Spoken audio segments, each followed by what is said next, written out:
So we're off the bikes again today, and actually we're here in a wet market here in China.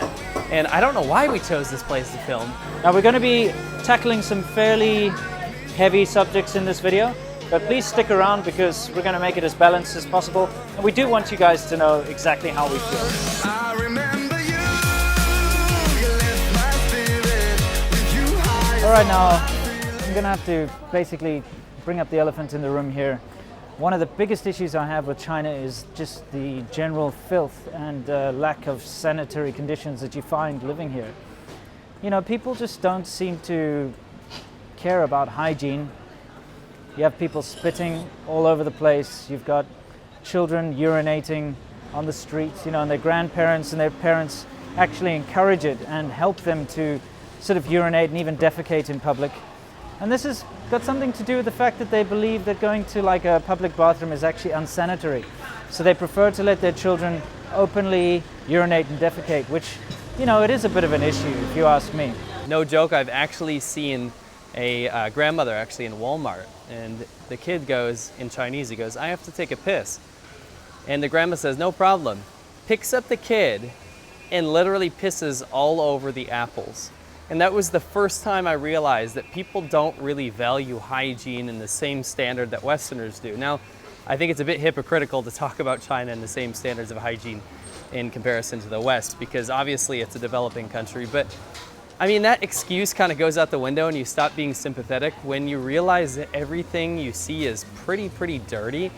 And honestly, when you get sick as much as I have in China, you stop being kind to the lack of hygiene standards and you start judging it. And you can get pretty bitter because you get food poisoning so many times. You see so many people spitting on you or at you, and you see the kind of quality of vegetables and fruits around you and stuff, and you know that you can't kind of wipe or wash the filth off some of this stuff. So it gets to be too much. And I gotta say, America, I mean, it may be kind of like a hyper-restrictive state at sometimes, but like at the end of the day, you have to appreciate standards because they keep people healthy and safe for a reason. Yeah, exactly. And I mean, this is something that really annoys me. You know, when people are preparing food and stuff, you see they've got bare hands, they wipe their nose, they do all this kind of thing, which, you know, it's very off-putting. But never mind that, just the general lack, the littering, you know, the littering really gets to me. I see grandmothers teaching young children to just throw their ice cream wrappers on the ground, and people have this kind of attitude of not caring because they believe that by throwing rubbish on the ground they're actually giving someone a job, like giving a cleaner a job. So they justify it in their own minds by saying, well, if I don't throw this rubbish on the ground, then the street sweeper's not going to have a job, you know what I mean? And it's quite disheartening to see even the youngest of the young generation, like everywhere you look, there's just trash on the ground. You just can't get away from it. There's litter here. It's everywhere.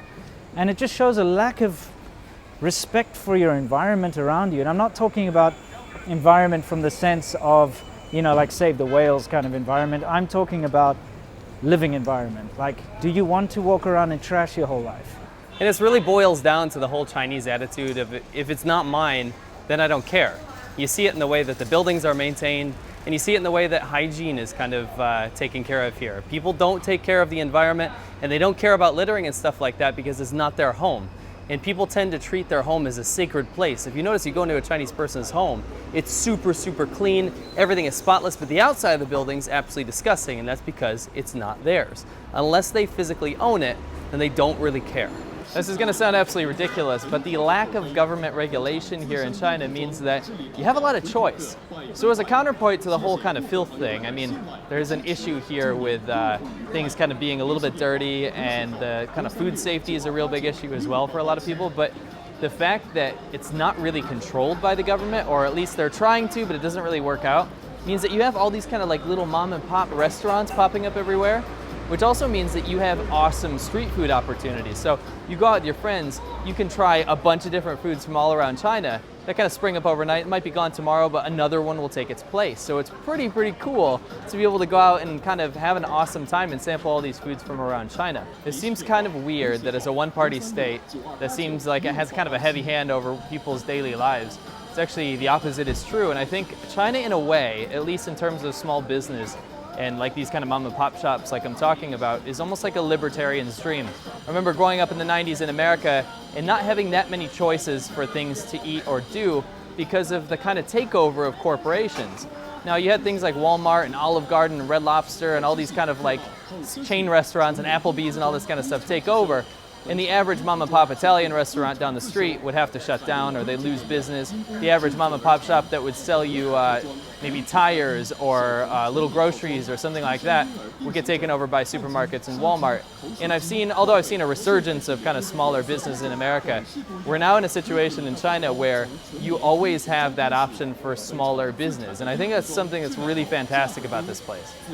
Now, I know I'm going on about this filth a lot, but it actually gives an opportunity to people which you might not realize. Basically, you've got a situation where China still has a lot of impoverished people living out in the rural areas, sort of farmers and so on.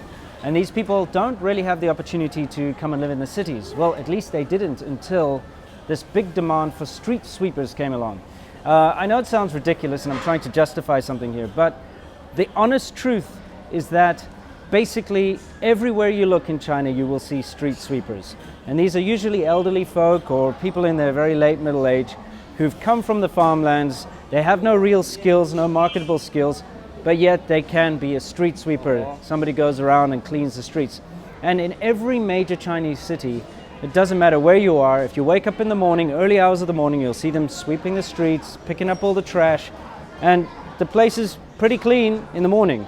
And then of course it's a rinse and repeat cycle. So by the evening, the streets will be full of lots of nice garbage for these people to collect the next day. So this has actually definitely given a lot of opportunity for people to come to the cities. They get government subsidized housing in certain cases.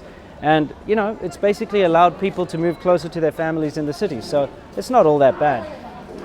Lack of government regulation, I know it sounds kind of crazy because people kind of look at China's problems as a symptom of lack of government regulation, but it also creates a lot of good things. And to hark back to the whole libertarian dream, small businesses benefit big time, of course. And also something that's really, really cool is the lower cost of labor.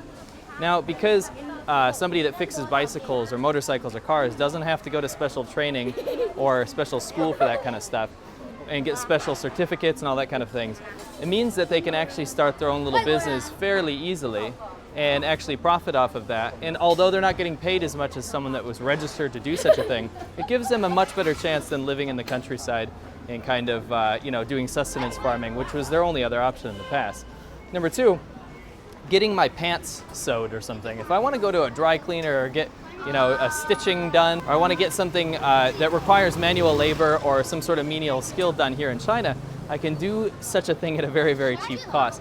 For example, I ripped my jeans the other day. I went to a tailor down the street and I got it done for 3 RMB.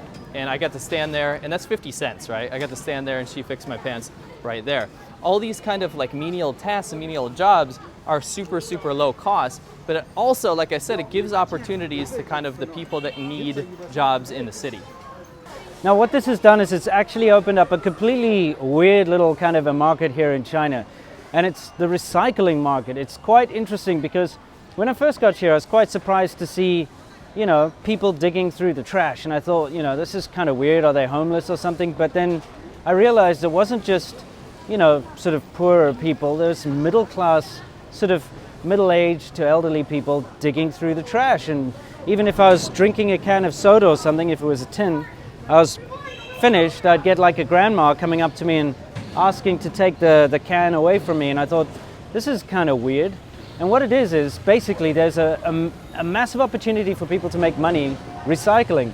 So it's not just people that are unemployed, but you'll get, sort of grandmothers who have some spare time on their hands. Maybe they don't need to look after the kids right now. They'll go out and they'll just look for, bottles and tins and little things of value which they can then go and take and get money for recycling. So it's almost like a hobby for some middle class sort of elderly people. And of course, some people do make their livings from recycling, which is kind of interesting. So, there's always a bit of a positive to everything. And these guys who go around and recycle all these tins and bottles and stuff, they actually, in a way, act as cleaners, cleaning up a lot of the mess that's left behind.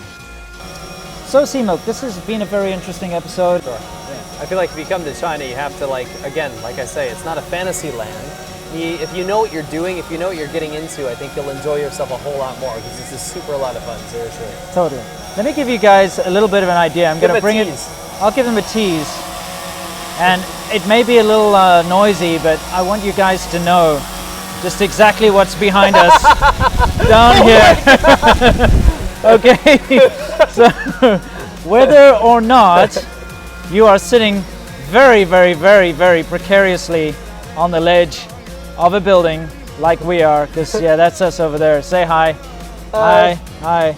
So whether or not you're sitting precariously on the ledge of a building or safely at home in your little man cave or whatever. Whoa! Or sitting at home in your little man cave, whatever the case, I hope you guys can always, like us, stay awesome. When I close my eyes, I can almost see it. When I take a breath, you fill up my lungs. And if my mind